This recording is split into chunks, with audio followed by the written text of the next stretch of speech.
still largely what I call "how are you, fine, thank you" churches.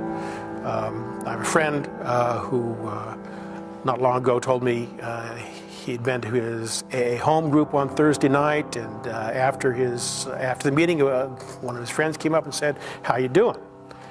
And he told him. He said, "Well, this is what happened this week. This is what's going on." It was kind of a hard week, so we talked about that, told him about it. And then he said, I came to church. I went to church on Sunday, and after church on Sunday, a friend of mine at church came up and said, "How you doing?" And I said, "Fine, thanks. How are you?"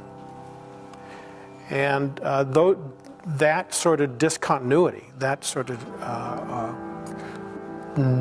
notion that church is not a safe place to tell what was safe to say in his home AA group is a pretty significant observation about what the church is like. We have a long way to go to become places where it's safe to tell the truth. And one of the things the Christian recovery movement seeks to recover is the power of spiritual disciplines like confession and testimony as kind of the birthright of all God's people. So it doesn't have to be all tidied up, doesn't have to be neat, doesn't have to be, it can be messy. And for most of us, most of the time it is messy. But if it's not going to be, if churches are not going to be a safe place to say that, they're going to have a hard time really helping us deal with the realities of our lives. And that's a real tragedy. I think in some ways, living transparently is having dealt with the demons of your ego enough, where I'm wanting to manage myself in front of you so that I'm really invested in who you think I am. But when I know that the only place of love comes from not that image management, but from that being broken open, then we look for spaces to be broken open in, because that's the place where love resides, or where we're carried to love. And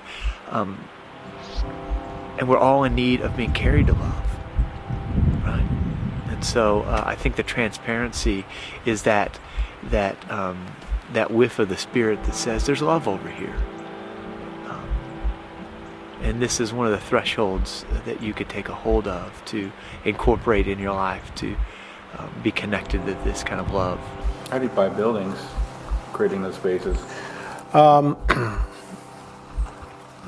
Well, the general issue that you raised has to do with, can we be a productive community, get things done, and still tell the truth about ourselves?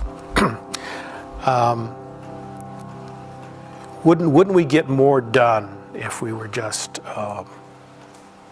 put that to the side, stuff that down for another year, in order to get more done?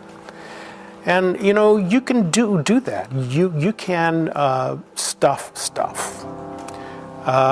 What happens, unfortunately, is all that stuff just accumulates inside of us, and it festers. The longer we postpone telling the truth about stuff, the messier it gets inside of us, and the harder it is to get some clarity about it later. So stuff may seem like, for the short term, there's some advantage to it. Over the long haul, you pay a pretty high price for not keeping up to date, for not dealing with what's real. It's the kind of soil in which addictions grow.